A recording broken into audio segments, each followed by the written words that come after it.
Good evening, everybody. This is Vic, and want to first and foremost give us a date. Today is Saturday, November 11th, 2017, and it is Veterans Day today.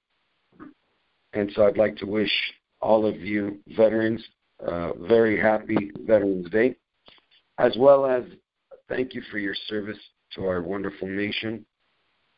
And if it wasn't for you men and women in uniform and so many of you that have done what you've done to bring us our freedom and to stay strong, is one of the reasons why I truly decided to do this call on Veterans Day. So we're going to knock down a lot of information tonight. Things that I've been thinking about, things that I've been studying about, a lot of things that to many it just doesn't make sense. What's the holdup, Vic? You know, I've gotten a lot of emails, I've gotten a lot of calls, and within those calls, that's what I've gotten is, Vic, what's the holdup? I mean, what is really going on? Well, I can't answer the what's the holdup scenario because, in my opinion, the holdup, as many want to call it, I don't think is a holdup other than it's more of a design.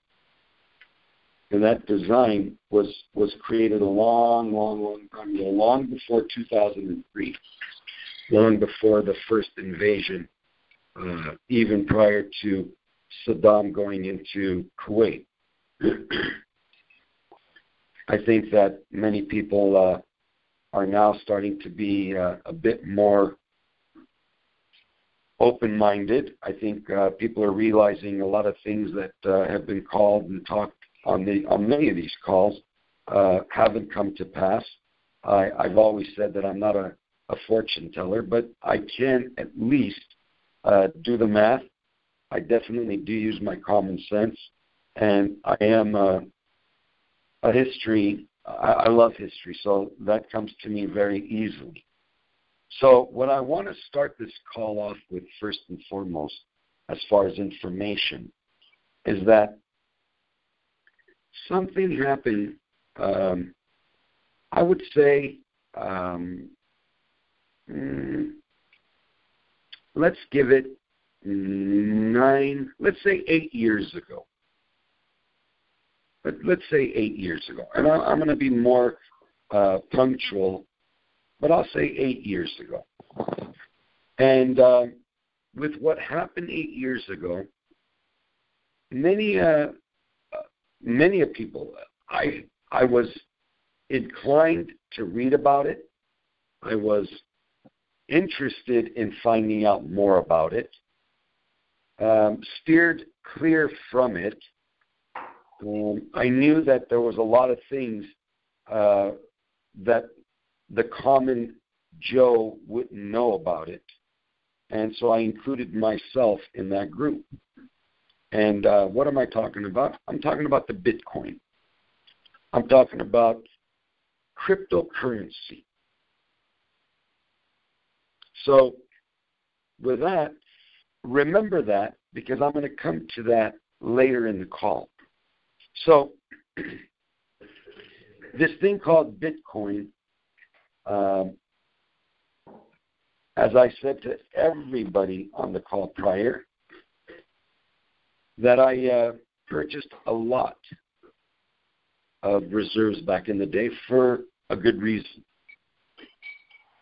I stayed clear away from the Bitcoin because I knew that what it was going to entail and what it was going to involve was going to obviously have a lot to do with what we need to completely stay clear of, and that's the dark net or the black net or the onion router or things of that nature. Because it is a very dangerous field, and if you don't know anything about it, I would highly suggest you stay clear of it. There's nothing good in the dark net.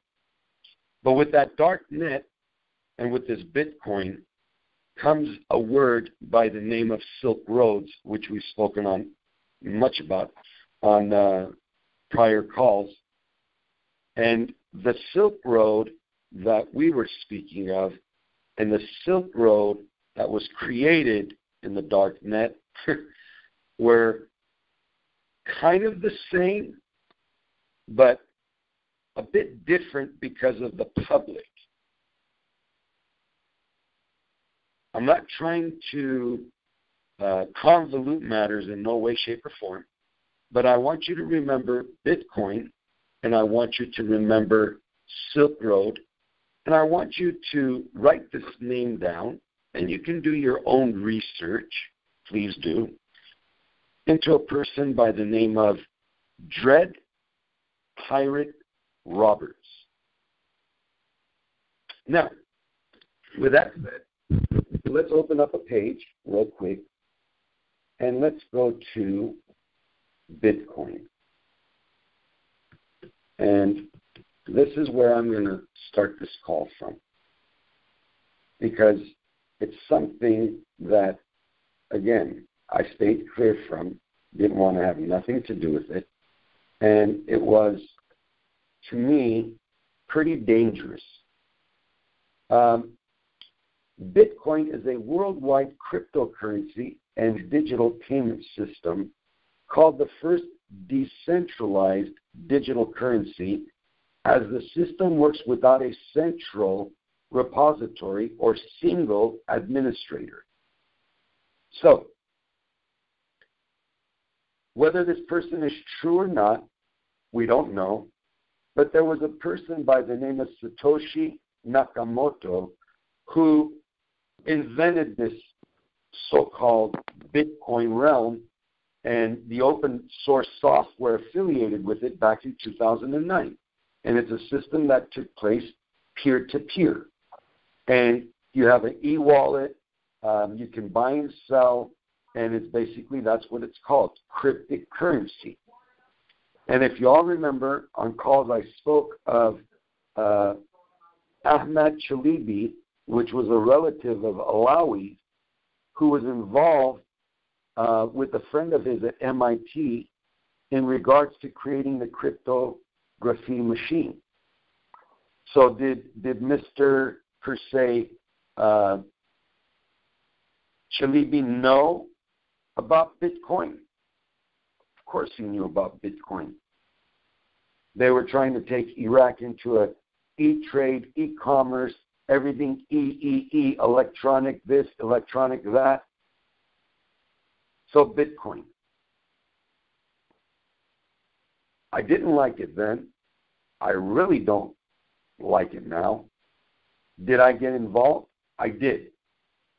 And when I got involved, the volume of this 21 million piece of currency, and it's not an infinite amount, it's a finite amount. There's only 21 million. All of that is mined. It's done. You can't add to it or subtract from it. The only way you can subtract from it is if you lose that Bitcoin somewhere and can't retrieve it, because not only can you not retrieve it, nobody can. So, why am I even speaking of Bitcoin? Many, apparently, are still stuck on this dogma that this Iraqi currency called the dinar, man, are you out of your minds? I mean, it's not, nothing's going to happen. It's a bunch of baloney. We just got taken, you know. Well, I got taken. I got taken in reserves. Earlier this year, a friend of mine asked me if I would be interested in a platform, and I said, well, talk to me about it. And be it the person whom it was, I trust very much and I love very dearly, asked me if I would be involved in a platform which would, in 90 days, double your Bitcoin. I said, okay. And then he goes, well, first we got to get you Bitcoin. So when I bought Bitcoin, it was at $1,823. That's what I paid for it. Now, I put Bitcoin, not dollars. I gave $1,823 in USD, and I got 1 Bitcoin. I put that Bitcoin on a platform, and the first 30 days, my 1823 brought me $1,500. Second month came along. They said there's a problem. We have to. There's some major block issues with blockchains and stuff, so we have to do some holding off till Monday. So when Monday came, they announced that they need to add an admin fee to your position, 15%. And I said, well, I haven't lost anything. What am I worried about? So I rolled their 15% admin fee to them. And then lo and behold, the platform shut down. They stole everybody's Bitcoin. And lo and behold, unbeknownst to me, I called a friend of mine, very dear friend of mine, and I asked him if he would be interested. He said, well, I have Bitcoin, but I bought it for very lesser than you many, many months, years ago. And I just held it, and I got it in a certain position, and I'm just leaving it alone. And I just said, well, look into this. And he found interest in it, and he put 2 coins. So not only did he lose 2 coins, not only did I lose a coin, many people lost a lot of coin. And it was called Gladiator coin. So they felt that they could do that. They felt, to hell with Vic or to hell with others, hey, we're smarter than him. He's a fool. And so they basically stole many people's Bitcoin. Now, that was lack of what? IQ on my behalf. Lack of intelligence, lack of knowledge, and lack of understanding of the Bitcoin. It wasn't Gladiator Coin's fault that they stole my Bitcoin. It was my fault. Why? Because I didn't go through the IQ equals W. I didn't gain wisdom.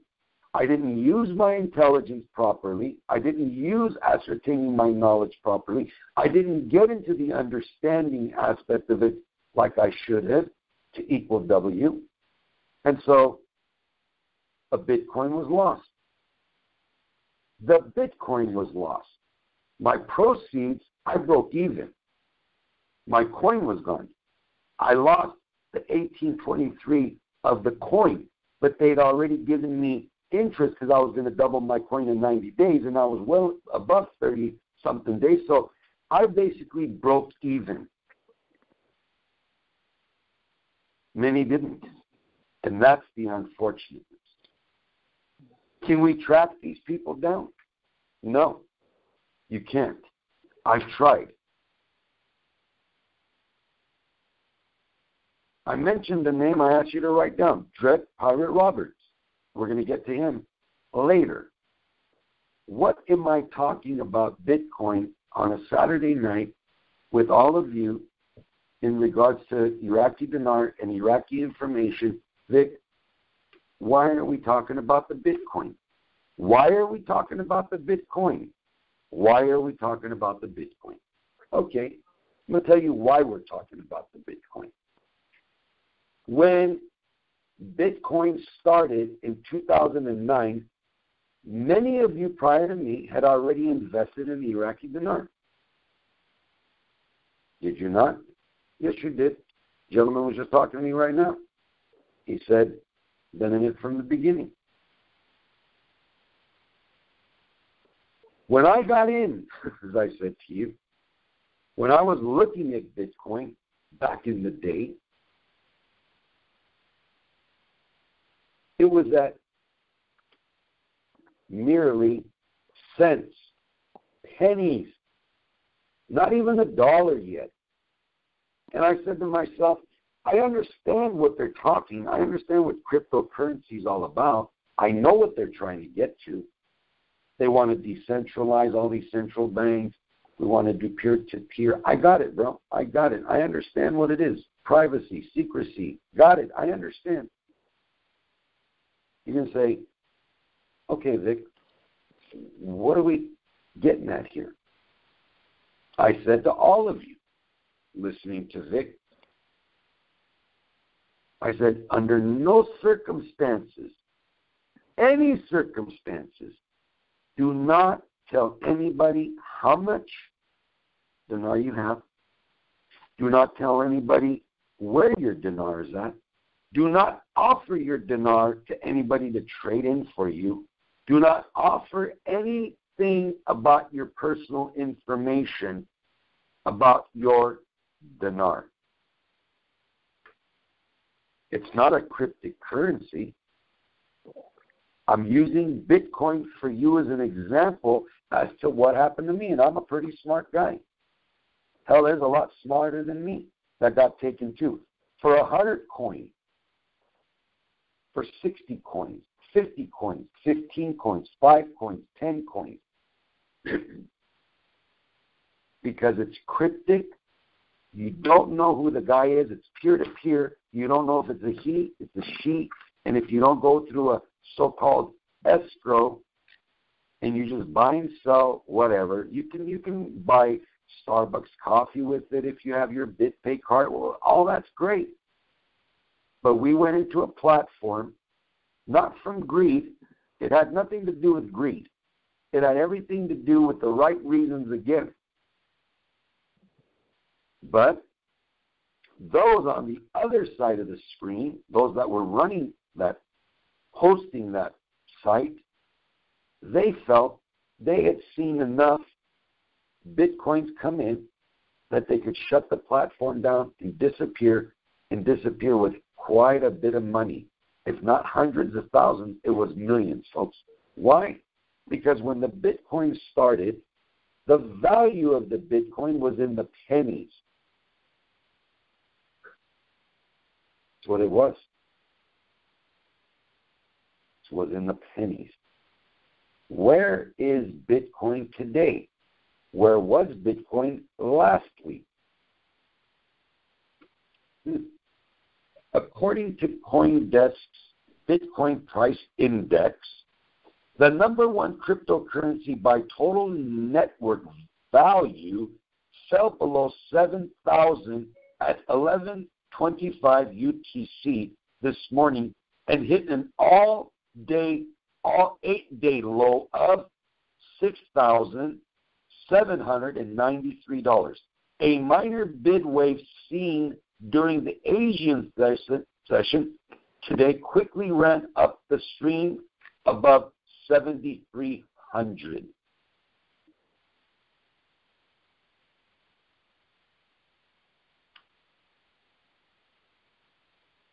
Started at pennies, went to $1, went to $100, and in the last 6 months, because they kept saying, "Oh, we'll see the value of Bitcoin hit about 3,000 at the end of the year," meaning this year, 2017. Third quarter, meaning the fourth quarter, meaning this quarter that we're in.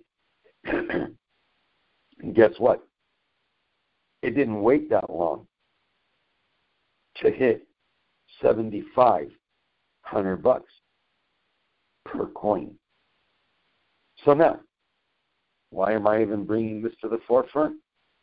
Because, like many have said, nothing can go from pennies to thousands. Come on. Bitcoin did. Bitcoin did. So if the Iraqi dinar went from $3.75 back in the early 30s, remember the extradition letter that I found and brought to the community? in 1934, 1935, 1936, the Iraqi dinar was the equivalent of $3.75. When Saddam and the likes and all of that other story, well, in its heyday was $3.22, whatever, okay? In the year 2017, in this time that we're living in now, something went from, in 7-8 years, from less than a penny to 10 cents to $1 to $7,500. So that's a pie in the sky. It's a pipe dream. It happened. It's happening right in front of your eyes. Heck, I got, with me included, there's 4 of us on this call that have a brainstorming team.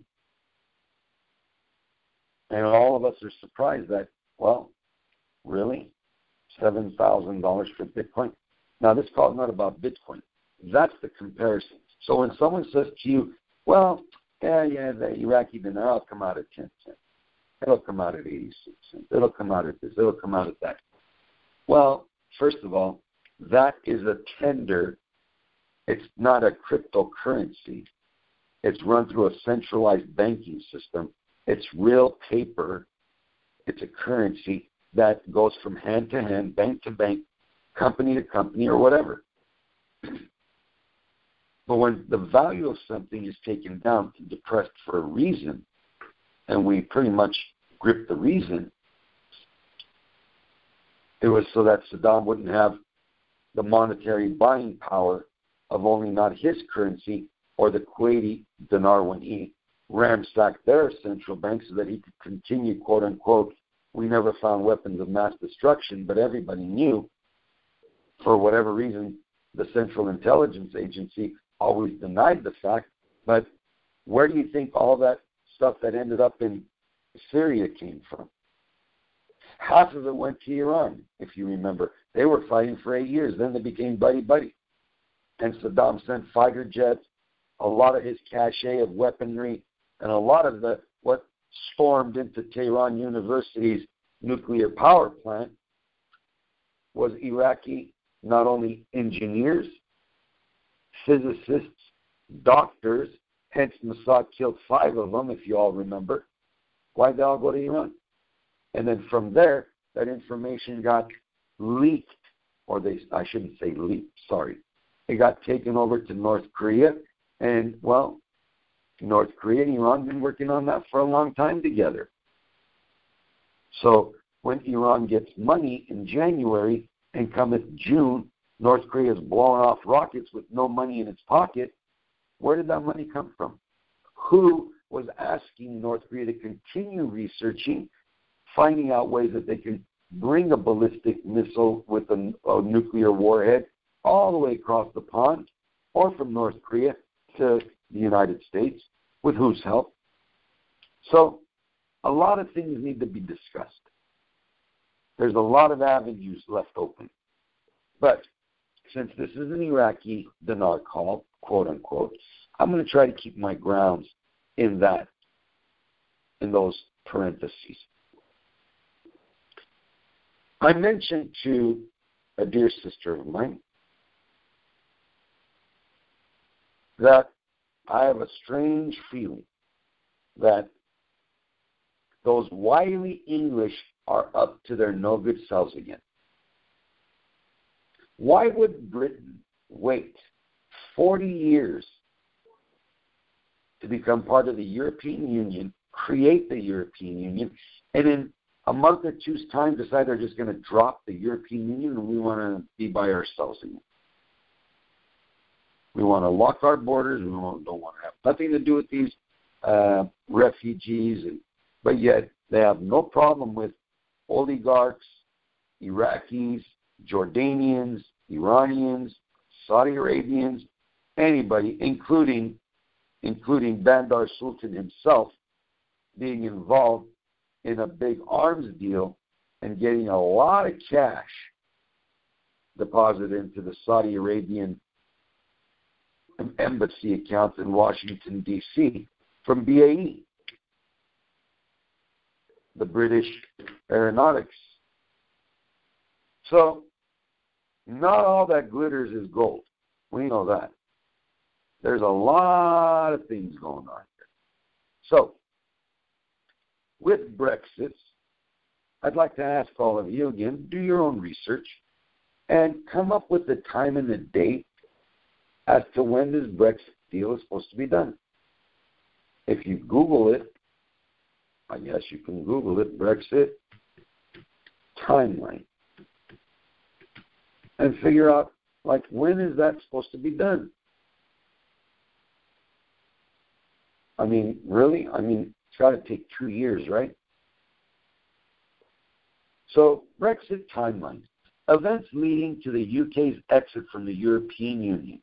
This paper provides a timeline of the major events leading up to the EU referendum and subsequent dates of note, looking ahead to expected events as the UK and the EU negotiate Britain's exit.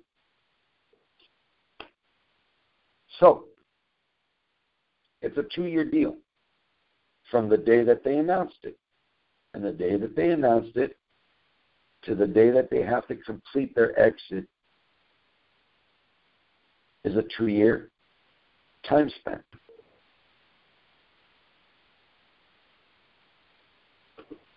So, when David Cameron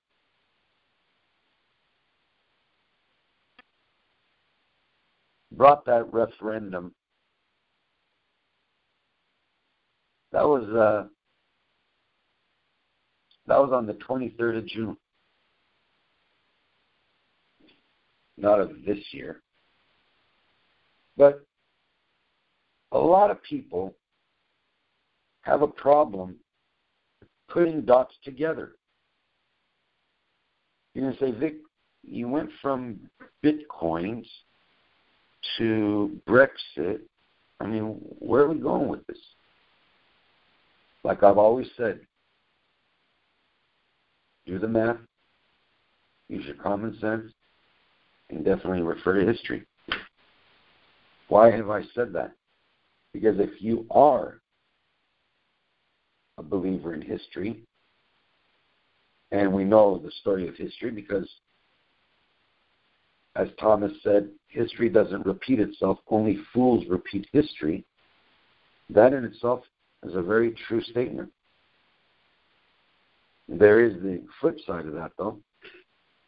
History, it's the fools that repeat history might not be the same fool, but fools of the same family or of the same country or a generation, or, you know, they've been taught well from their, I guess, uncles, dad, grandpa, family, and that seriously serves the Brits very well. They know their history. They know that they started slavery. They know that they started the Opium Wars. They know that they went into China, and with the monies that they were selling the Chinese opium for, getting them all addicted to it, that's predominantly where a lot of the British kingdom's monies came from, outside of raping and pillaging other countries like they're notorious of doing. But in Braveheart, when he yelled freedom at the end, was it freedom of what? What was he yelling freedom for? Freedom for what? Freedom from that king? Or was he really yelling for all of us to hear, generations to come, that freedom is really, you gain freedom when you gain the knowledge and you know the truth. You find the truth. That is freedom. That's when you find your freedom. So to know about the Iraqi dinar, to know about the great British Empire, to know your history about Iraq. Iraq wasn't even named Iraq. The English named Iraq, Iraq. They gave it its name. They gave it its money and the value of its money, equivalent to the great British pound of back then, which was 4 USD, equaling 1 great British pound. And have you ever thought in this basket of currencies, the IMF, oh, yeah, the U.S. dollar, we're the biggest contributors, we're the biggest vote.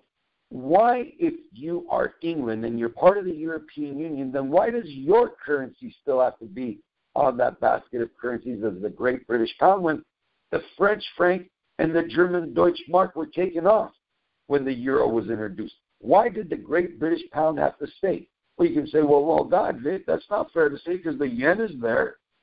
And what did the Japanese have to do with anything? And well, now the Chinese with their yuan.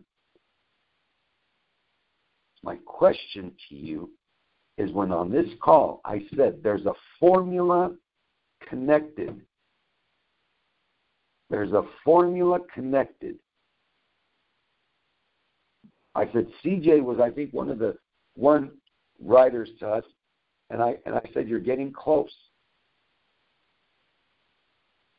The formula for the SDRs, the special drawing rights, the IMF currency that they trade in, you can buy and sell it,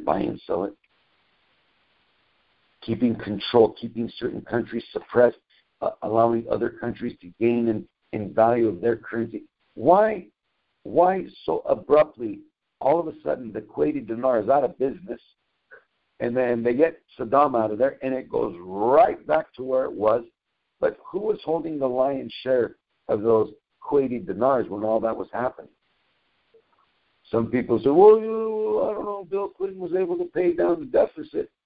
And if you think you know, and so you know, like old Rumsfeld says, we don't know what we don't know. Well, Mr. Rumsfeld, funny, we do know something that you were going to tell us the day before 9/11. What were you going to tell us, Mr. Rumsfeld? What were you going to tell us? That there was some $4 trillion of taxpayer money, all of our monies, including his. He's a taxpayer too, you know.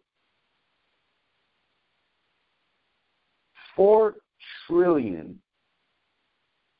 Trillion with a T. This is not 4 million. This is not 4 billion. This is 4 trillion. And the next day, 9/11 happens, and that, what he was going to let be known to the whole American press and everybody, it was written about, but they covered it up. And people, they don't even ask about it. No. 4 trillion was lost like that. We spent $1 trillion on our embassy in Iraq.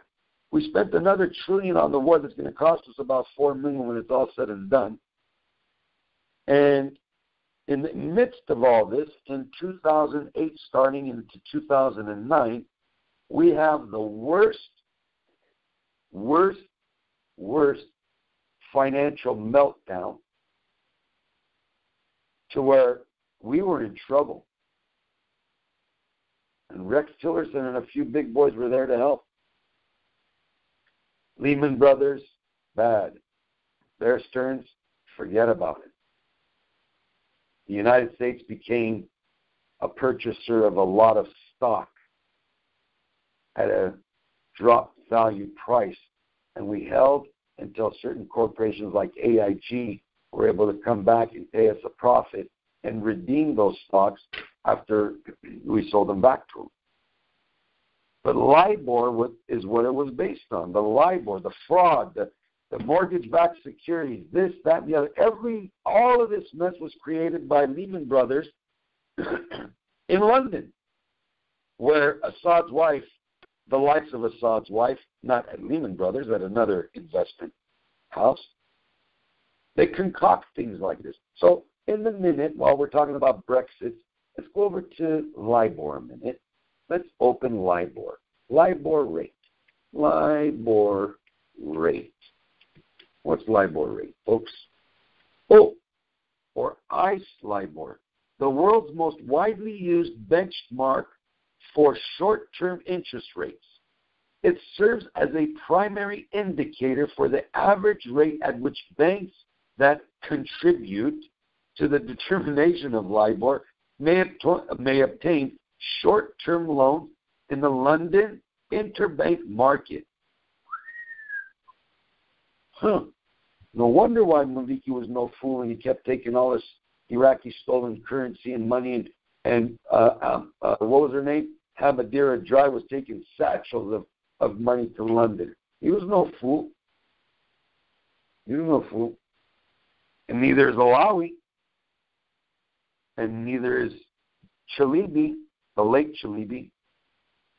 Neither is Shabibi. These guys aren't fools. Neither is Barzani. They're not fools.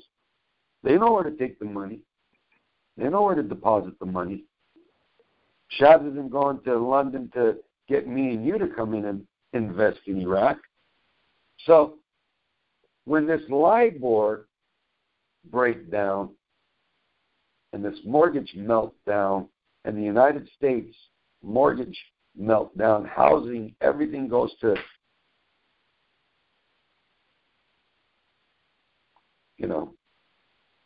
the dogs, what happened? Who's in the midst of this? The American people are suffering. I take on some cases, and I meet a judge in the Chatsworth court, Chatsworth, California. So Judge Green asks me for my name as a trustee, and I say, I am who I am. And he says, what? I said, I am who I am. I didn't go to this Winston Shrout's school of international citizenship and give up your citizenship of the United States and all that nonsense and be an international citizen. You don't need your Social Security card. No, folks. None of that works. No, I didn't need Winston Shrout's educating me. I knew how to talk to a judge. I knew what I was saying. And so because I had my own stenographer that I paid for, that I brought to the Chatsworth court, he asked me, who is that individual? I said, she's a stenographer. Paid by who? This court doesn't have a stenographer. I said, no, sir. I paid for her services to be here to make sure that we get everything on record. So he slams his gavel and says, recess, and points to me to go to his chambers. So when I get in his chambers, he says to me, who are you? I said, I told you outside. I am who I am. He said, no. Don't give me that BS. He says, man, I will lock you up and you won't see the day of sunlight for 30 years. I said, really? I said, why? Because I'm telling the truth and I'm seeking the truth. Because, Your Honor, if this bank that is going to foreclose and trustee sale on this house, doesn't the owner of the house have the right to ask for his personal property? He said, and what is that? I am who I am. I said, well, sir, that's the wet signature, original blue ink, not blank ink, photocopied Xerox copy of his promissory note, of his note. Because I had a good mentor as well. I had somebody that taught me everything I needed to know. And so when he knew he was barking up the wrong tree or lifting his leg on the wrong fire hydrant to relieve himself, he realized the best thing for him to do was to get me out of this courtroom as soon as possible. And so he came out and dismissed the case and said, please, for the record, state your name. I said, my stenographer stopped typing. I said, Vahit Andranit Asaturian, Your Honor. And my last comment to him was, sure. I said, surely, sir, you wouldn't want the door that I'm leaving to hit me where the good Lord split me. He said, what was that? I said, nothing, I'm leaving. He said, okay, good. So, folks, I've been here, there, a little bit of everywhere. So I've lived in the Middle East. I've done business in the Middle East thanks to my father. And I've told all of you, you raise the beard of a mullah, and that's a Shiite mullah. It says made in the UK. You all remember that? And I said the Sunnis are our friends. So thanks to all these British banks that helped bring down the American mortgage, and all these English banks that were money laundering for the English banks, that were money laundering for England's asset, which is Iran,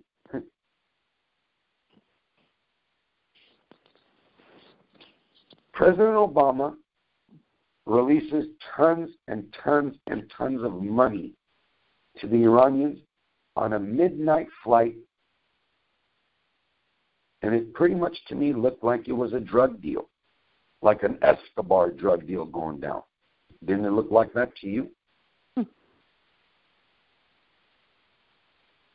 And what he gave them was euros and Swiss francs. Large denomination of euros. Not dollars. Oh, no, not dollars, because had he given dollars, the problems would be humongous, because then they would be able to get traced again. And Iran is famous for making black dollars like North Korea, which we've spoken on this call about. So I'm not weaving you no yarn. I don't have time. I'm too busy, but I'm not busy enough at times to forget about all of you. Meaning, that's a good thing. I'm busy, but not that busy where I'm going to forget my friends in this community. And when I get letters, emails, or text messages, or someone asks me, can you just do a call? And for 6 months, 5 months, 4 months, I've been wanting to do a call, and I keep telling those extremely close to me that I want to do a call, but there's more information coming together. It's going to be very hard for me to compress it. I can't. I don't work like that. I got to explain things to you, all of you. Iraq belonged to England. Iran belonged to Iran, not to England. After Reza Shah took the oil off the ship and threw the hose in the ocean and said 25 cents a barrel, damn me, damn you. But up until then, Iran belonged to England, folks. Why? I've said this before. Why? If during World War II, Iran is being occupied. They love that word, occupied. The Russians are occupying the north. The Americans are occupying the center, meaning Tehran. And the English are occupying the south. Where is the oil? In the south. Well, that's where we're going to occupy, the English say. Anglo-Iranian Oil Company, we've talked about this. The name changed to BP.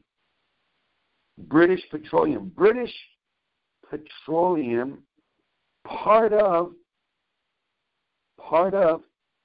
the Rockefeller dynasty, folks. I don't make these things up. Iraq. We're going to occupy Iraq. Okay, we're going to occupy Iraq. Okay, the Americans, we're going to occupy the north. We're going to go help the Kurds up there. Okay, who's going to occupy them? We'll have the Polish army occupy the middle. No fly zone. And the Brits say, don't even think about it. We got the south. Why again? Well, that's where the oil's at. God dang it, don't you understand? As I said before on this call, they asked Gene Autry, Gene, why do you buy so much property? He goes, because damn it, they don't make it anymore. England's not that big of a country. It's not that big. Scotland, Wales, Ireland, all combined, it's not that big. We'll call it the United Kingdom. Okay. We're the United States, and they're the United Kingdom, and the Irish were giving the English the blues until We asked them, hey, man, nicely, come on, can we get along? They said, okay, what are we going to do here to get along? Well, we'll make Ireland a haven where investors can come and invest in Ireland. It'll be kind of like the south of England, the Channels, all that. Oh, yeah, like a haven for big bankers and money laundering and offshore banking. Yeah. American corporations can bring their money and deposit it here. Yeah. So why does Britain all of a sudden want to exit the European Union? And who's going to take its place? England is going to exit the European Union, and then the other door is going to enter Turkey. But the only thing holding Turkey back was human rights issues about Öcalan. And Öcalan had to get this letter desperately to Mr. Talabani, who now this time really died. And they say Barzani might have had a heart attack because his referendum didn't go so well, because the so-called Iraqi army that didn't exist for a minute, remember? Spiker, they dropped their guns, all those people got killed, 1,700 cadets. There's no Iraqi army, but yet all of a sudden, Abedi comes up with an Iraqi army to get Kirkuk, to fight the Peshmerga over Kirkuk. What a joke. Really? No, folks, it ain't a joke. You know what it's about? Like I told you all before. The Sykes-Picot argument of 100 years ago of chopping up this territory, look, England is that wily coyote. Arves, better yet, fox. At least Khamenei got one thing right. He called them those wily English. You're right, Khamenei, you jerk. But folks, what do you think England, who owned Iraq, who named Iraq, who, well, with America's help, got oil out of Baba, the gusher called Baba Gurgur, the eternal flames of Nebuchadnezzar. Remember the story? Remember the Turkish oil company, the Armenian guy, Mr. 5%, was involved in? You all remember? We talked about this. Gulbenkian, Carlos Gulbenkian, out of Lisbon, Portugal, is where his foundation is still. So what did they do exactly? They say to the Americans, like the same thing in Oman, Yemen, North and South Yemen, then Egypt, Jordan, Ordon. Now all of a sudden, not Janelle, but Jeannie found oil and natural gas in the Golan Heights. Really? And who sits on that board? Oh, Rockefeller did, David did, Rothschild does, Ding does, Dick Cheney does, Rupert Murdoch does.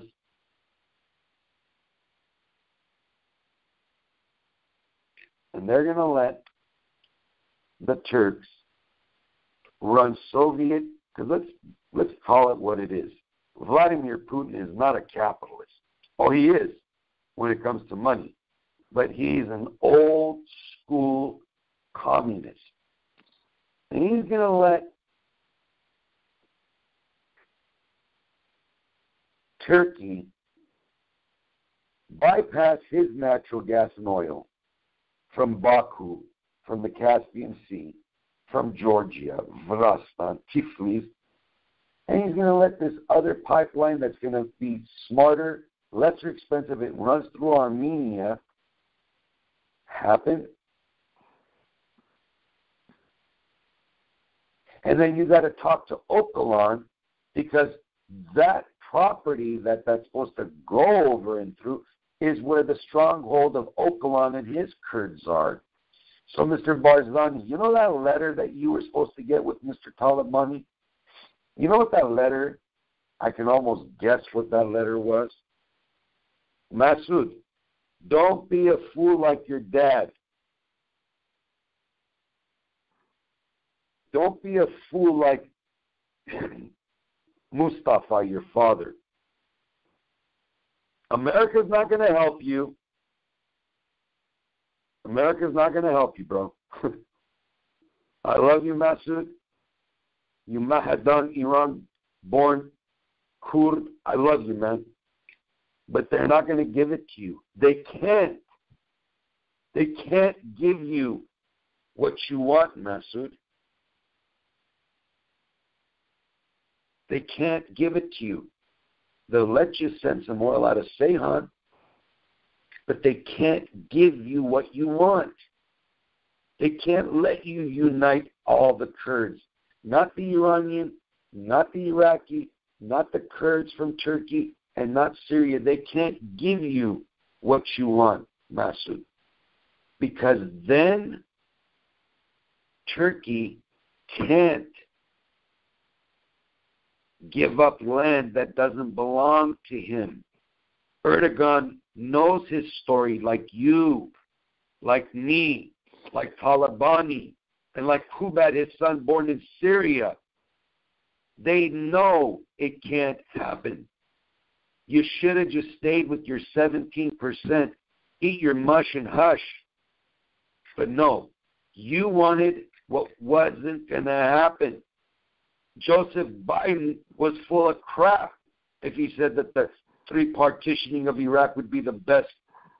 The Shias can have theirs, the Sunnis can have theirs, the Kurds can have theirs. On whose land? And you think the English are going to let that happen? You think the Americans could let that happen? Because when you fire a shot at Turkey, and Turkey fires 10 shots back at you, and then runs to NATO and says, NATO, these Kurds, this Peshmerga are shooting at me. They want to start a war with me. What is NATO going to say and do?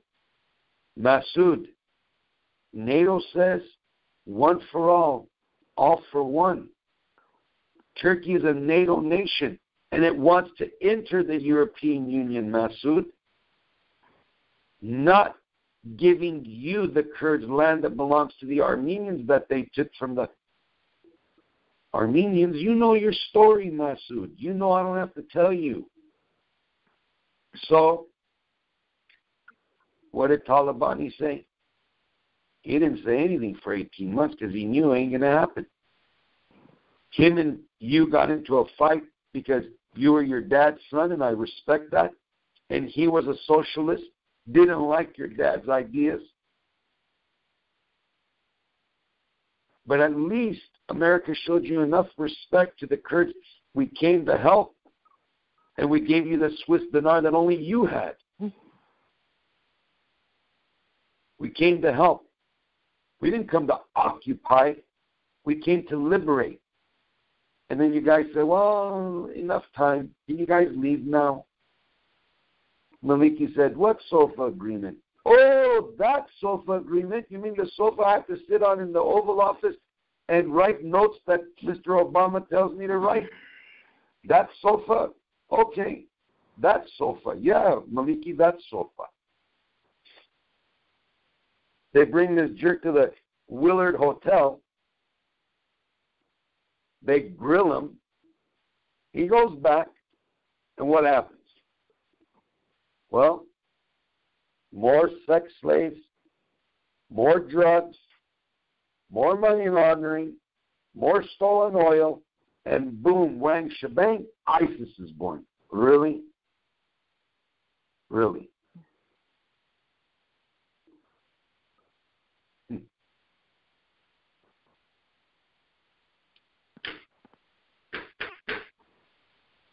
You know how many Iraqi ministers of parliament took Iraqi dinars, went to Jordan, got dollars for them, and then took those dollars somehow to London. And when they got to London, they bought Bitcoin. When Ban Ki-moon said to Iraq, don't worry, Abedi, we'll help you find your money. Mr. Ban Ki-moon, help me find one Bitcoin that was stolen from me, and then I'll believe that you can help Iraq find all the money that Maliki has stolen some $800 billion from. How are you going to find cryptocurrency, Mr. Ban Ki-moon? Are you part of the Naval Intelligence Agency that created the dark net, that created the onion peeler, onion router? Because that's what it does. It peels like an onion. It's like an onion peeler, meaning it's a router, and you can ricochet your IP address from Iceland to Cuba to Russia to Stuttgart to New York, bounce it off to Louisiana, and then nobody even knows what the hell, where's this money coming and going from, or this IP address. You can't track that.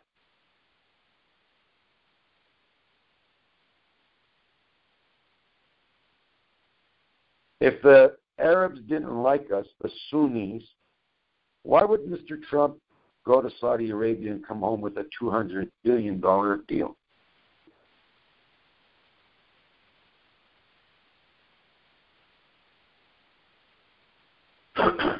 That's big money. We saw the AWACS during Reagan. That was an $86 billion deal. And yet, we need that boogeyman. We got to have a boogeyman. We got to have a boogeyman. We got to have a boogeyman. That's the only way the military defense complex can make money. And then you got to have opium to generate illegal proceeds so they can hide it. And that's why they hate Bitcoin. That's why they shot the price up to Bitcoin over $7,000, because they don't want you to be able to go on the internet to the Silk Road and buy heroin that could be delivered to your front door by the United States Postal Service and bought and paid for by Bitcoin, and nobody knows where it came and where it went. That's not the kind of money that Papa Bush wants.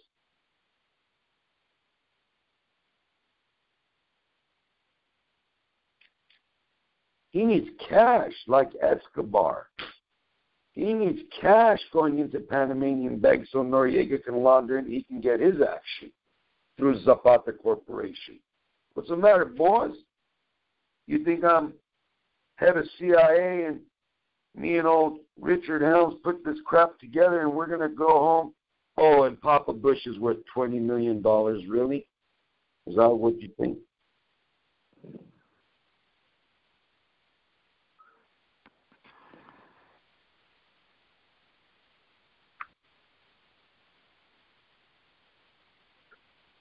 Everybody on November 22nd, 1963, they know exactly where they're at.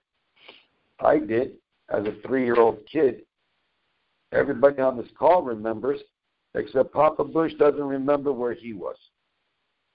But his wife Barbara remembers. George was at a business deal at the Hilton Hotel in Dallas. That's okay. How many days we got left? Well, 11 days. 11 days. And so, yeah, we'll find out a little bit more. We'll find out a lot more, actually. So these Brexits and all of this, how come the Brexit deal matches almost perfectly with, can you call it? Can you call it? Can you say Basel III? Can you say that? And then can you look at it and just find out for yourself? Don't take my words for it. Find out for yourself and then wonder, ponder, and then find the truth. So now, England wants to exit the European Union because it doesn't want the European Union's parliament to tell it what it can do. It wants to go back into Iran. BP wants to go back into Iran. It can't because one leg is American, the other leg is English. But if we can separate ourselves from the European Union where we can't get sanctioned, nobody can tell us what to do with our money.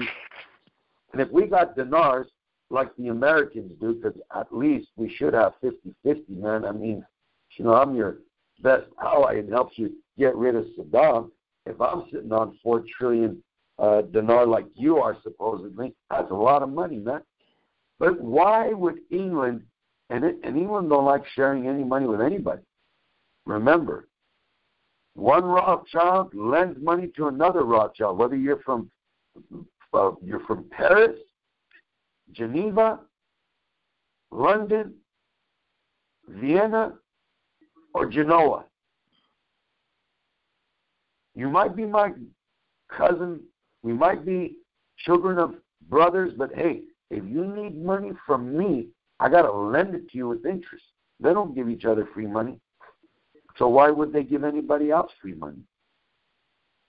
So Basel III, or the Third Basel Accord, is a global voluntary, notice it's voluntary, regulatory framework on bank capital adequacy, the amount of cash on hand, stress testing, and market liquidity risks. It was agreed upon by the members of the Basel Committee on Banking Supervision in 2010 through 11 and was scheduled to be introduced from 2013 until 2015. However, I hate that word when people use it in conversation. However, changes from 1st April 2013 extended implementation until 31st March of 2018. And again, at least they didn't use the word however, so let me use it for them. However, again, it was extended to the 31st March 2019. What a coincidence, Vic. The English, so wait a minute, let me get this right. 2000, oh man, they started talking about that 2017, 16, 2 years, 18. No, they extended it. Oh, I get it. So that June 30th date. Oh, half the year. Because if you don't have the capital adequacy, the stress testing, and remember, from 32 banks maybe it was 33, maybe it was 32, maybe it was 33. From 33 or 32, doesn't matter, let's just say 30. From 30 of the large American financial institutions, only one didn't meet the stress test that the Fed asked them all to take. None of the English banks could have passed the Basel Accord. Not then, not in 2015, highly doubt in 2017. Let's see what they're going to do in 2018 to be ready for 2019. Now you're going to say, Vic, what are you saying? What am I saying? I'm not giving you guys no rate and the date. You already know the rate. The date, what a coincidence. What a coincidence. Really? And I've been talking to Cody about this for better than 6 months. With Bob, 6 months. With Sedona, 6 months. I said, you guys, something's up with this with this Brexit exit deal.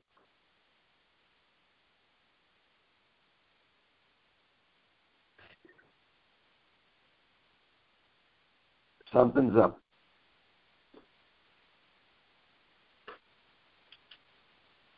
Bitcoin can go from 1 penny to over 7,000, and the Iraqi dinar that the English can't afford for it to come out for less.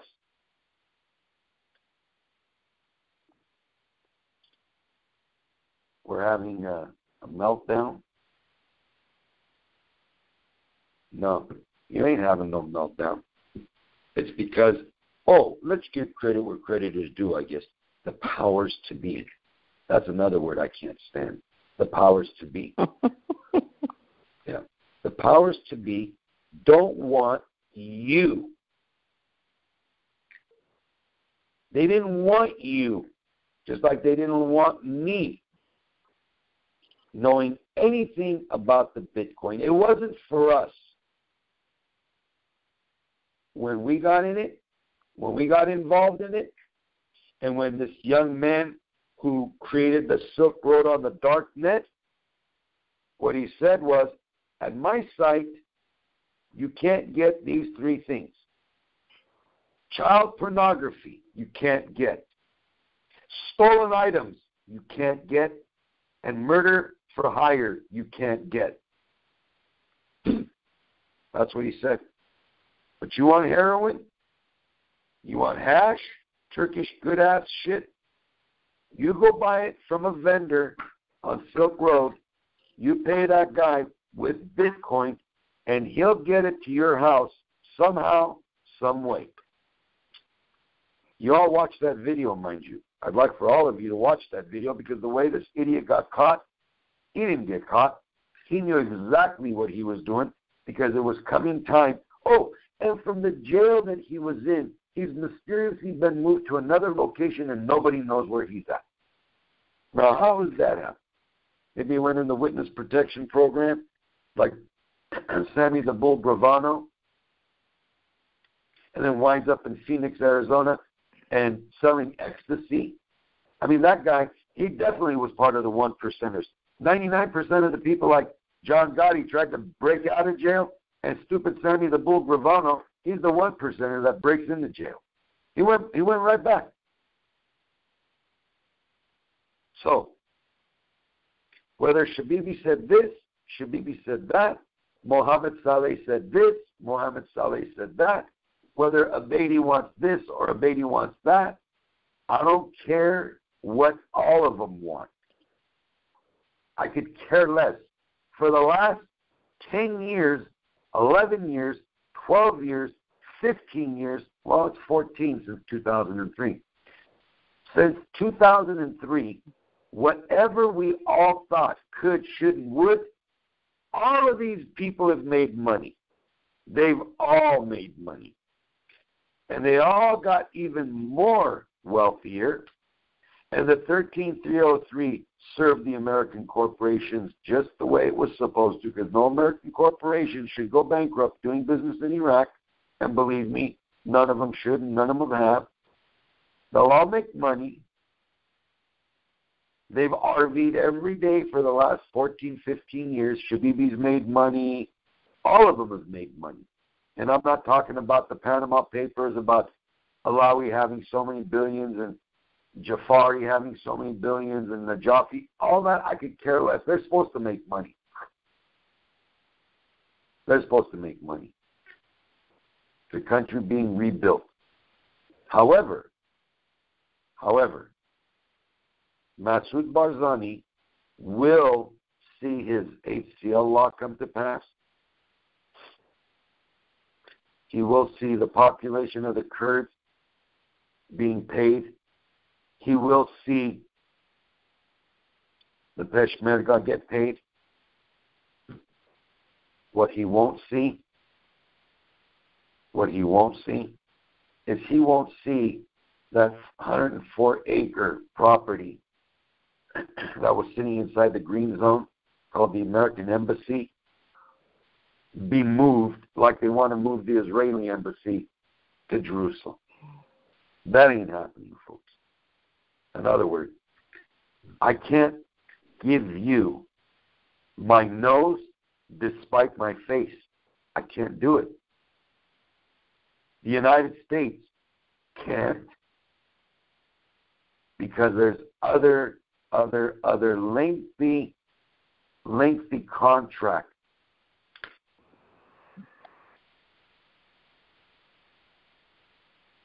Much more in depth and much more powerful than the Sykes-Picot Accords. Too much American investment money, too much English investment money. And I said to you all years ago, no Rothschild invests money anywhere to lose money. When Janelle, Tony Crawford, Nathan Nealon, Rothschild And that wealthy, fantastically wealthy, billionaire Turkish businessman went 50-50. I never lied to you. I ain't going to start lying to you. You got to really connect the dots, folks. They didn't just do away with Chalibi. He knew what cryptocurrency is, man. He knew what these dudes are doing. You can buy Bitcoin anywhere. So what? It came out in 2009. If you're an Iraqi parliament minister and you're in London every other day, or you're in Paris taking your wife shopping, remember the judge, top dog judge, went shopping, remember, with his son, daughter-in-law, and wife to London. They're shopping in London. They're shopping in Paris. They're going to Switzerland. They're going here. They're going there. They're blowing money. And what? They're going to lose money? And they don't know what Bitcoin is? You can buy Bitcoin from an ATM machine. They don't know that you can buy Bitcoin at an ATM machine in London. So, you might say, well, Vic, you're giving the English too much credit. And I'd like to remind you of Ian Fleming's James Bond, as I said to a few of my dear friends. I said, what's the kind of a license he was issued? And after thinking about it for a minute, yeah. He's got a license to kill. I said, doesn't that sound funny?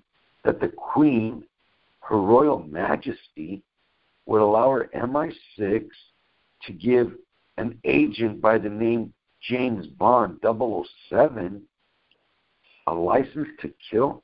And you're also head of the English church? I thought one of the commandments is thou shalt not kill. So, old Goldfinger, he's going to come here to Fort Knox with his Chinese army, and he's going to deplete us of our gold in Fort Knox. Or was Ian Fleming telling us, Americans, be aware, the Chinese are going to come to fleece, not your gold. Oh, no, it's not your gold. You guys took that gold standard off in 1932, 1933. It's not your gold. They're coming to fleece you of your dollar. They're coming to take your business right out from under you. They're coming to take your Fort Knox. Was just the effect, the smoke and screen, as they say. And Papa Bush and Barbara under Nixon, they open up the doors to China to do business. But we weren't stupid. We gave them Coca-Cola. And they got addicted to our Coca-Cola. I wonder if it really had Coke in it like back in the day when Coca-Cola had that formula. It had real cocaine in it, you know. So we don't know. So let's not pull for straws. But so, when you think about James Bond, Mrs. Queen Elizabeth, so America has an issue, huh? The world has an issue with Spectre. And our Navy SEALs, our Rangers, our Commandos, our Green Berets, heck, we could take down Hacksaw Ridge, and we can't go and deal with Spectre. That we need to call you, the English government, and then you need to dispatch 007 to go take care of the world's problem single-handedly. Really? And that's the dogma that you're trying to put upon the world, that you're the mother, you're the caretaker of your baby. If Australia has a problem, don't worry, I'll come down there, I'll take care of it for you. America, if you have a problem, don't worry, I'll come down there and take care of it for you. I'll send James Bond for you. Really? Why don't you give up some of your dinars? Why could the American public own dinar, but the English public can't? It's not that readily available for the English, but they're sitting on a grip. They're sitting on a grip. So, Basel III and Brexit go hand in hand. And in order for Mr. Barzani to achieve his referendum, and since he's 100% the chairman and the board of all the Kurds, they realized that, no, Iraq couldn't have stopped them. Iraq couldn't have done nothing with the bewildered army against the Peshmerga. But so who stopped this action from taking place? First of all, it's a phone call from Downing Street. It goes on a red phone to the Washington's White House, and the man answers and says, "What's up?" And he says, "Look, bro, this can't happen. This can't happen. You can't give Barzani that land."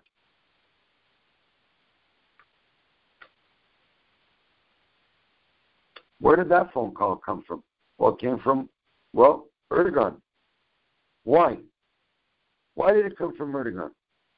Because he can't give something that doesn't belong to him away. Remember Mehat Mahmoud? The judge I was just talking about, Mehat Mahmoud? What did he say? What was Maliki trying to get him to do? Give park property, this property, that property to people for gifts for Maliki. And you can't do it. That has to come unraveled. You have to unravel that. You have to unravel that title. You have to undo that title because it ain't going to work.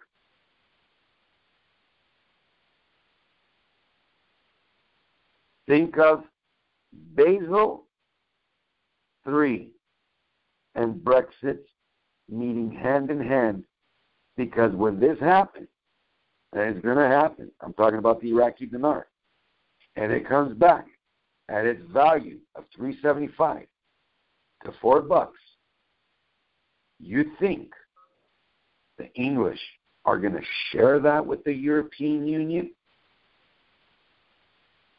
Look at Catalonia in Spain. It's trying to do the same thing Kurdistan is trying to do. It's a money house. It's a money powerhouse. They want to do the same. They want their semi-autonomous region away from Spain. They said, "Man, are you out of your mind?" Barzani's a great guy. I love Barzani, but he can't get that done. It ain't going to happen. You cannot tear down Iraq as a country. So what's he going to do? Go to Iran a second time like his dad did and ask Iran for help against Saddam Hussein? America stepped in and said, "Stop."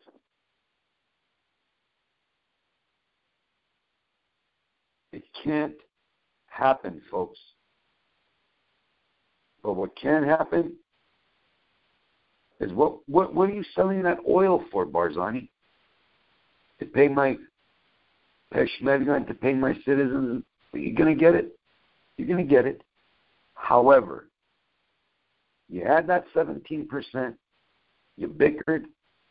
So a baby's not going to act like a punk. He's going to take some away from you. But he's going to say to you, in the back room where Vic's not, where Maliki's not, where the other people aren't, he's going to say, "Hey, dude, increase your oil production like you're supposed to, and let the oil sales talk louder than your words, and let that money flow." Well, you, Baghdad, you owe me money. Barzani, you know better than that.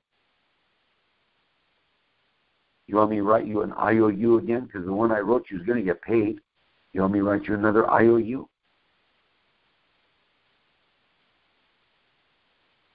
if the Bitcoin can go from pennies to over $7,000. Oh, wait a minute, Vic. But if oil starts going up again to 70, 80, 90, it's going to shoot the price of gold up. Well, then is there an imminent war? Is there war coming?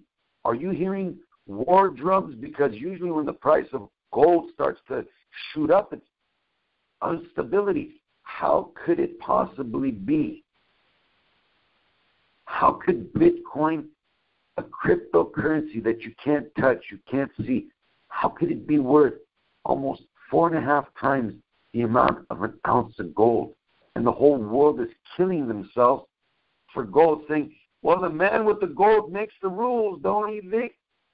Well, I don't know, but we sure stopped ICOs in the New York second meeting initial coin offerings. And this little dude, Rocket Man in North Korea, wanted to buy all kinds of Bitcoin.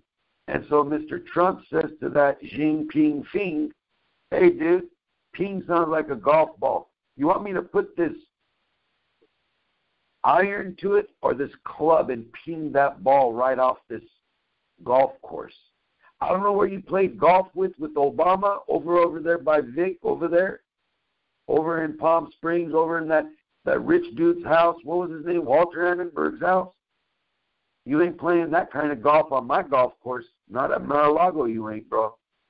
So sit down for dinner, and I'm going to show you how I'm going to light up Syria's ass with 27 tomahawks. You think while you're eating dinner, again, and seven, not 3, not 4, but 7 of our aircraft carriers take these fleets with massive backup, take to the ocean. Really? And you want me to believe that like a light switch, if this dude in China who now has power like Mao Zedong, or he voted himself a dictator. Okay? That's good. Remember this. You got a lot of people to feed. A lot. You're tapping 1.7 billion. They need American business. They need to be able to live. You need to feed those people. And if America says to you, you don't do what I asked you to do with North Korea, and I sanction, and I sanction, and I sanction, and then I just say, you know what? No more sanctions. Just no more business. I'm sorry. No Chinese imports. Nobody's talking the world over that, hey, wait a minute, did you guys notice that Japan surpassed China as America's largest debt purchaser? I've been saying to Bob for years, Iraq will take that position. Not a problem. Not a problem. So when England goes to cash in its 4 trillion dinars, and the United States goes in to cash its 4 trillion dinars of some 28, let's do the math real quick. Vic, hold on a minute. 8 less 8 is 20. So Iraq's going to be left with 20 trillion dinar, of which, well, wait a minute, Vic. Didn't Shad say that 75% of that's out of circulation? Down to 20 trillion, 75%. So if you take 20 and divide it by 4, that's 5. Oh, wait a minute. It's the same formula I used for all of you then. It's the same formula now. Divide by 4, multiply by 4, you go out of dinars, you go into dollars. So I don't think Iraq would do too bad for itself if it was sitting on 20 trillion cold cash. Do you?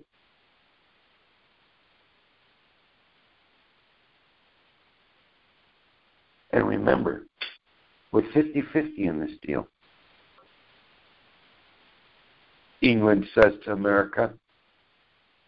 And when the three sisters come into play, meaning London,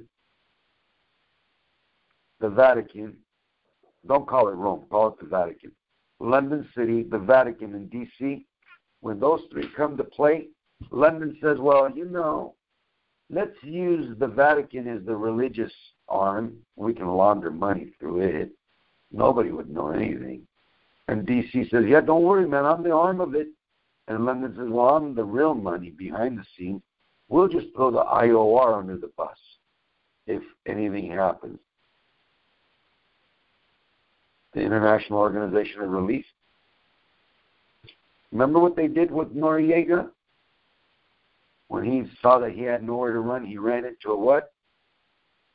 He ran into a church and asked for the Pope's help. You all seen Full Metal Jacket? Drill sergeant. I'm sure that's what one of the drill sergeants or one of the generals told Noriega that day when they were blowing the music, that rock and roll music that was driving them crazy. Bet you one of them generals told Noriega on the bullhorn, he said, listen, my son, your soul might belong to Jesus today, but definitely your ass belongs to me right now. So I don't care if you're in that church, but your ass belongs to me. So you're going to play around with the biggest army. Well, let's call a spade a spade.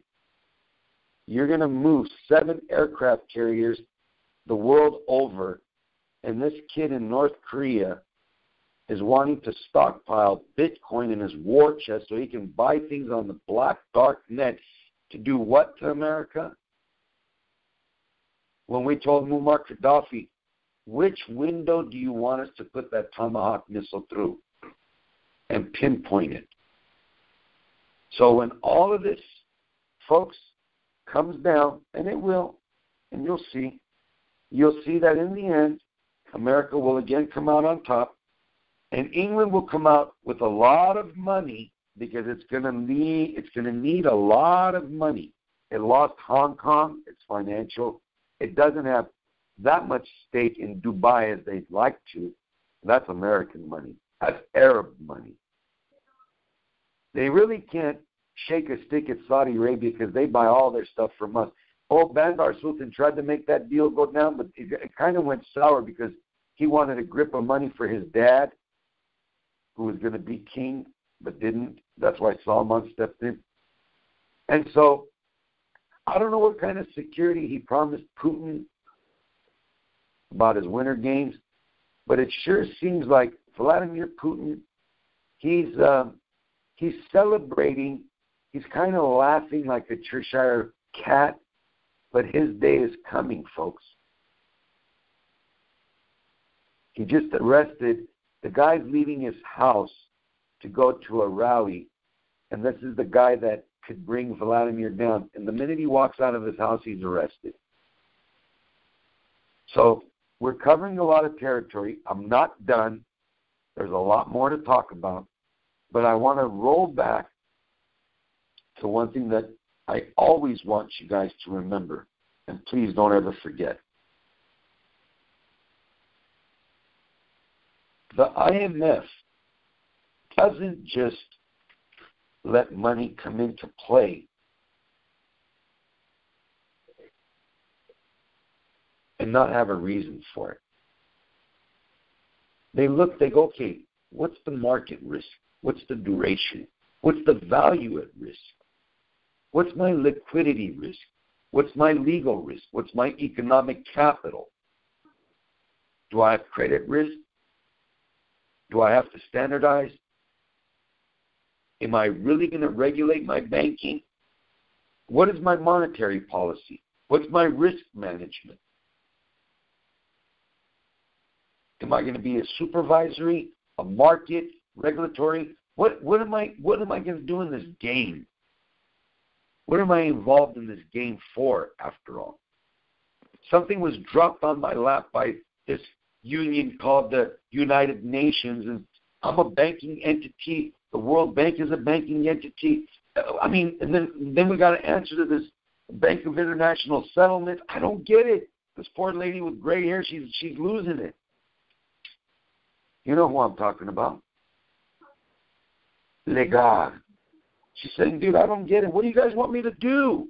And they go, do exactly as we tell you to do and shut up. Don't make us bring that American back. No American's supposed to run the IMF. The Americans only run the WB. Don't make me bring John back. And she goes, oh, okay.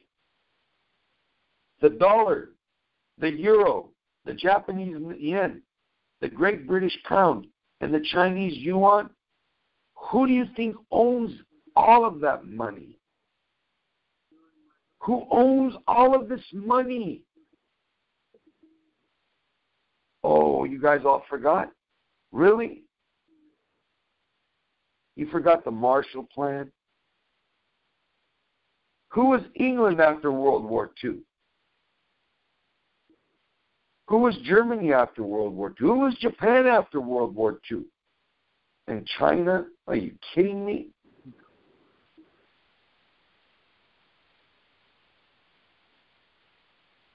So let's tick these off. Dollar, that's right, ours. Euro, dang it, ours too. Japanese yen, oh hell, that's ours too, buddy. And the Great British Pound, shut up with all your gold and jewels, and there's no price of the Kohinoor and the Daryanur, and you stole everybody's gems, and you made everybody opium addicts, and all your money from the kingdom. You know what Buckingham's Palace means? Where the name came from?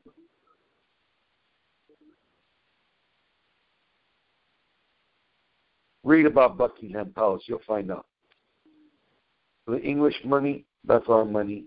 And the Chinese money, that's our money.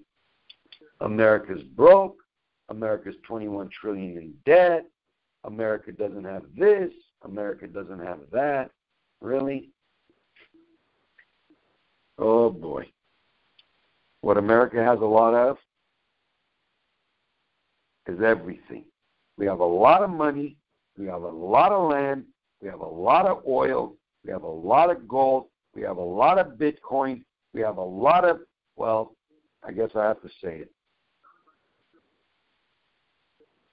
We have a lot of Iraqi dinar.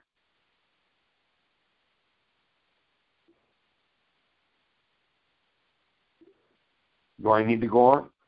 We got the largest buildings. We got the biggest financial entity the world over, you know. We got the best manufacturing. We have, well, wait a minute, folks. Hold on a minute. Why do you guys do?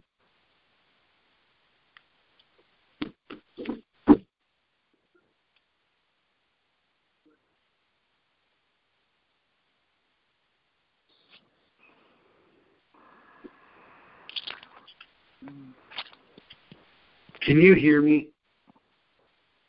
325? Yes. 325, can you hear me? Huh? Yes, I can hear you. Okay. So, folks, do me a favor. A guy as smart as this kid from Texas was that put that little program together, read about or watch his video. You'll find it very surprising, this Dread Pirate Roberts kid. And then you'll understand why I'm saying what I'm saying as far as the value of the Bitcoin. The value of the Bitcoin just didn't jump and rocket because they had nothing to do with it. The San Jose Mercury wrote, the author, the journalist, was killed when he brought the true factor that it was a CIA plot to bring crack cocaine to the ghetto. It wasn't me. I wasn't involved in Iran-Contra. But when someone can buy something illegal, have it brought to their front door, and nobody knows about it, and I'm not just talking drugs. That's the reason you're wondering, how are these dudes getting these freaking high-powered assault rifles? Hey, I've always said, I don't need no assault rifle. I don't need none of that crap. Because what I have, it has an international language to it. There ain't a Chinaman, there ain't an Armenian, there ain't a Turk, there ain't an Afghan or an Iraqi that doesn't understand this language. You walk into my house and I say to you, I'm not that stupid where I'm going to fire off a 9mm. It's going to go through my wall, my son's wall, my neighbor's wall, half a mile, and kill someone up the street. You think I'm that stupid?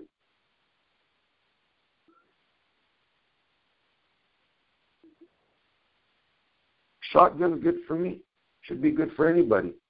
They ain't taking that away from me. I don't need no assault. I don't need no AK. I don't need no SK made in China crap either. But what you need, this is what you need. You need to find time to continue to research what you're invested in. I said it again. I'm a pretty smart guy. And I lost a Bitcoin. I didn't lose the monetary value of it. I lost that Bitcoin. They stole it from me and a lot of people. Because, why was my reason? Because of why. Why? IQ equaling W. I jumped because it was a friend of mine. I wasn't doubting him. I love the guy. And it ain't about the money. He asked me, hey, this is a good thing. Okay, let's do it. Unless you have the intelligence, the knowledge, the understanding, it ain't going to equal W, man. When you got into the Iraqi dinar, did you study? I've been studying. If I stopped studying, I wouldn't be able to do this call to you tonight and bring you the correlation of Brexit and Basel. The English aren't going to give up nothing. Do you get it? Do you get it? Say the international 9 magistrates at The Hague, they unanimously come up with or 15 of them, will say, you know what? England, you have to, I don't care how you do it, you have to come up with all the Iraqi money stolen from the government of Iraq that's been brought to the London City Financial District.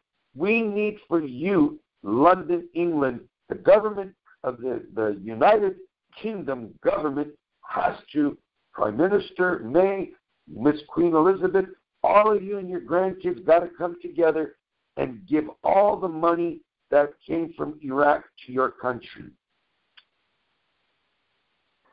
You have to give it back. I don't care what bank it's in. You got to find it. You got to ship all that money back to Iraq because that doesn't belong to 1 or 2 or 3 guys. That belongs to the Iraqi people. Do you know what the Queen's going to say? First and foremost, she'll make a little. What she'll do is she'll call the Prime Minister because she can hire and fire a Prime Minister in any one of the Commonwealth countries. She don't have to ask you. She'll just say, "You're out." Like Mr. Trump, you're fired, out. So she'll call the Prime Minister and she'll say, I'd like for you to go tell Evelyn Rothschild to do whatever it takes to resolve this issue, but there's no money leaving England. So Miss May, if it's her, she'll go and she'll meet with Evelyn. And Evelyn is her financial advisor. And Evelyn will say, what we're going to do is tomorrow the price of gold will dramatically drop. And when it drops, most of these Iraqis that have brought money here, they're not stupid folks. They don't put money in bank accounts. They liquidate that quickly and put it in gold, bullion and shit. So we're going to drop the price of our gold. And then all of a sudden, on the other side of the pond here in our Federal Reserve, they're going to say, hey, wait, what just happened? Price of gold is going to drop, and all these rats are going to start selling. And now what's happened is the price of their money is deflated. And then there's the Mamnu Khuruj. Mamnu Khuruj. What does Mamnu Khuruj mean? Oh, I'm sorry. Not like in the movie when Mel Gibson was the cop, and the guy from South Africa in the hull of the ship, he said, you can't shoot me. I have diplomatic immunity. And then Mel Gibson capped him. You ain't got no diplomatic immunity here. James Bond has a license to kill you, idiot. You ain't taking your money out of England. So if England ain't going to let you take your money out of there, because, see, it's negative interest rates. See, the only banks giving you anything, and why do you think these corporations are loving the fact that corporation tax will drop and they'll bring their money back? Why? Because they make interest in America. The only country paying interest. England's not giving you interest. Iceland ain't giving you interest. They're charging you to store your money. So is Japan. We're the only ones giving interest. So guess where everybody's money's going to want to run to? Oh, no. Oh, no. That money in London stays in London. Shame on you. You got to pay me back for all that LIBOR mortgage meltdown crap still. Oh, don't think they lend each other money and they're buddy-buddy. Oh, no. They lend each other money, banks do. But they're cutthroat. So the London banking institutions, they still owe the United States government a lot of money. Don't think well, yeah, we paid the 330 or 15 billion we paid. No, what you did is you agreed that that's how much you owe, and you're going to begin to pay on it. You didn't pay it all in one lump sum. Just like when this Brexit happened, England's economy is going to be in shambles for a minute. How are they going to sustain? What money is coming into into England anymore from Iraq or Iran or China or Hong Kong or Malaysia or Singapore? Where's money coming in? How are they going to sustain? Their economy is going to drop big time. A lot of unemployment. How about if you're an Englishman and you're working in Norway and you got to leave? Or do you give up your English citizenship and become a Norwegian? I don't know. There's a lot. But so as England exits and Turkey comes in to fill the void, come on. Come on.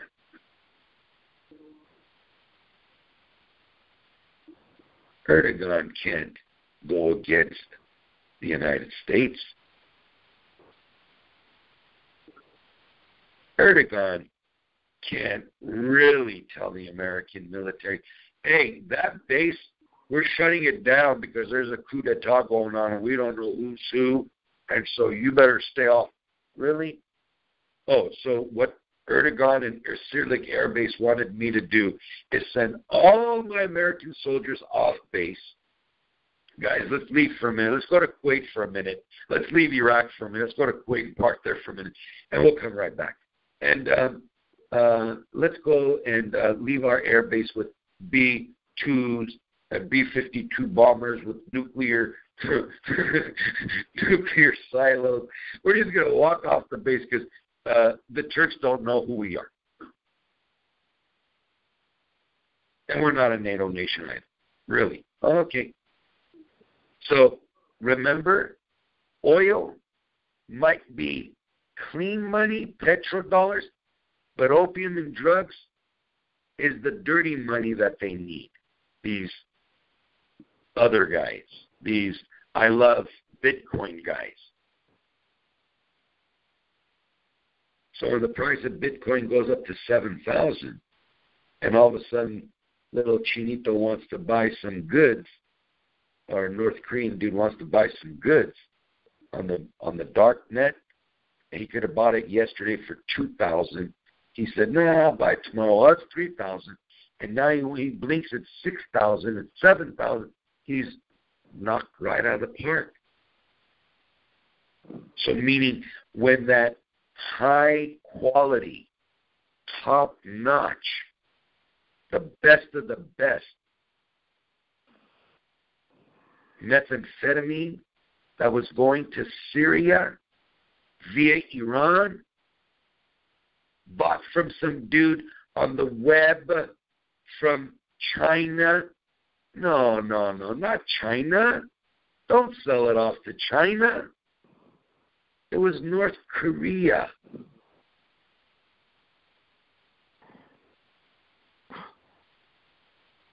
Are you seeing the picture, folks? I hope you are. Paul Maliki was selling ecstasy and other drugs in 33 bars and nightclubs in Baghdad. His son Ahmed, all that. We haven't forgotten, folks. We have a good memory. So in your memory cells, please eat a lot of potassium, eat a lot of beets, a lot of greens, get good oxygen to your brain, and don't let what these nuts say offend you to a point where you want to sell your dinar again. Because I'm getting a grip of calls about, Vic, I'm just, this is never going to happen. And I'm going to repeat it one more time. I didn't buy Bitcoin at 1 penny, $2, $3, $5, $100, $500. I bought it at $1,823. Should I have bought 100 of them? If I had the money, I would have. But it's at 7,000, 6,700. Someone says to you, "Man, why don't you buy Bitcoin?" You said, "Dude, am I late?" No, you're not. You can buy thousands of it. I don't care, whatever. You can buy Ethereum, whatever. I'm not here to push none of that crap. Don't even think about it. But when someone says to you, "I'll buy your Iraqi dinar," not for the 1,200, not for the 1,000, not for the 900. I'll give you, and I'm being very generous, I'll give you $600 for your Iraqi dinar, for that million. You know what you need to do? You need to ask him the proverbial question. "Sir, or ma'am, or it, why are you willing to give me 600 good, spanking, American $100 for something that's worthless?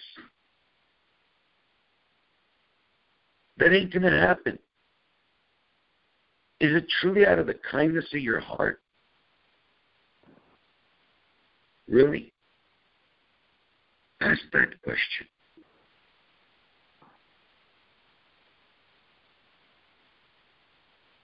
Ask that question. Whether Bitcoin went to 7,000 or not, I don't care what happened with Bitcoin. I mean, I care. Maybe that was our RV. And we would have bought it at 10 cents or $1 or $100. But that's what they say, nothing ventured, nothing gained. If you didn't buy Bitcoin, forget about it. It ain't none of your business. You bought Iraqi dinar, that's your business. Give me your IQ equals W test results. What was the Iraqi dinar before it was the Iraqi dinar? How much was it worth? How much is it worth now? How much was it worth 15 years ago? How is it possible? And now listen, I'm going to make you a very strong comparison. I'm not going to get off to that other call and all that stuff. It's been 37 years now, 37 years that the Iranian Revolution has taken place. And every year since, the value of that currency of Iran has gone down, down, down, down, down. Right? Have you ever wondered, seriously wondered? They say, well, the dinar is going to get stronger against the dollar. No, the dollar got stronger against. Why is it holding a constant? They just got ISIS for 2.5, 3 years. Oh, just wait till we liberate Mosul. Oh, God. Okay. Then, why didn't the price go back down to 3,000 dinars to the dollar? ISIS is there. Old Baghdadi was tearing it up. Why did it stay standard? Something stays standard. It takes a little dip. Believe it, it's going to shoot straight up. I'm giving you a solid comparison. Tell me. You do the math. Maybe I'm wrong. Maybe I'm wrong. Maybe Vic's wrong. I don't say I'm always right. I got burned buying reserves. And I got burned, but I didn't lose money. I got burned of my coin putting it on a platform. Others lost a lot. So my comparison is, how can you or anybody have enough faith in peer-to-peer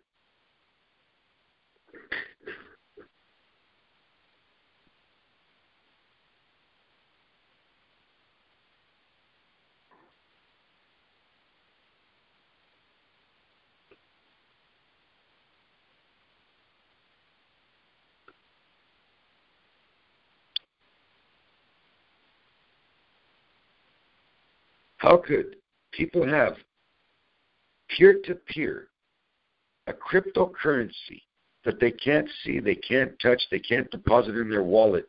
It's an electronic wallet. How can that be worth more than a currency of a country that theoretically has the second largest amount of oil anywhere? Are you getting it? Cody, can you hear me? Yes.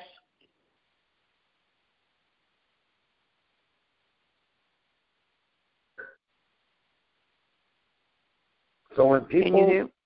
I'm here. I'm here. Okay. So that's what okay. my problem is. There's a lot of people that talk that don't have a fair comparison to make. I'm just bringing you numbers. I'm bringing you even Stephen. I'm saying to all of you listening, look, if for reals, and this is no ifs, ands, or buts about it, why all of a sudden everything was going just smooth as could be? Why was Basel III Accord set back a whole year right after the decision of Brexit, the simple fact of Brexit was made? So, do the math. Figure it out. And as I said, the English aren't giving nothing away for free. They ain't giving no European other country any bit of their dinars that they're holding. They got a grip of dinars too, believe it. If they were the owner and America is the liberator, and if they're 50-50 on and on this jig, and the jig ain't up yet, she ain't letting go of nothing. Heck, she hasn't let go of all the land in Canada. She's the largest landowner in Canada and Australia and New Zealand and here too. You think the Queen of England, 90-something, she's such a sweet woman. Really? She's going to let you have something? She's going to let you have nothing. She ain't giving nothing up. And listen to what she says to her grandson and her son. Well, I might just skip over my son, Charles, because there's been a lot of, things going on in the last 20 years. Now I'm going to give it to my grandson. And then the grandson, just the minute he hears he's going to be the next king, well, there's a reality behind it. And then he comes out with his little brother and starts talking about the mom. All of a sudden the queen says, I think I'm going to go give it back to my son again. But the thing about the Queen of England, she can't give the kingdom to her son, Prince Charles. She can't, because he's not from the House of Windsor. His father is not born in England.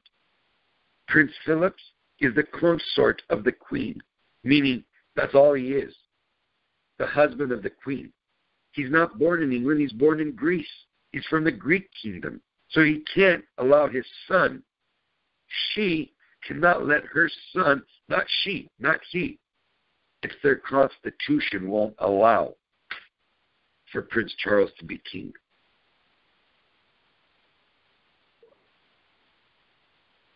So, I think we spoke enough for one night. We'll leave some of our more information in depth for some other things I wanted to break off on another call.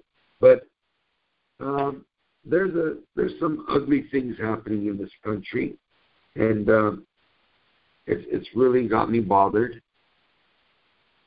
And we'll discuss some of those matters and talk to some of the callers next time. But with that said, let's shut her down and see what happens, folks. God bless each and every one of you. Thank you for being on the call. Again, thanks to all our men and women that have served our country, our veterans. God bless each and every one of you and your families. And let's be Americans. Good night, everybody.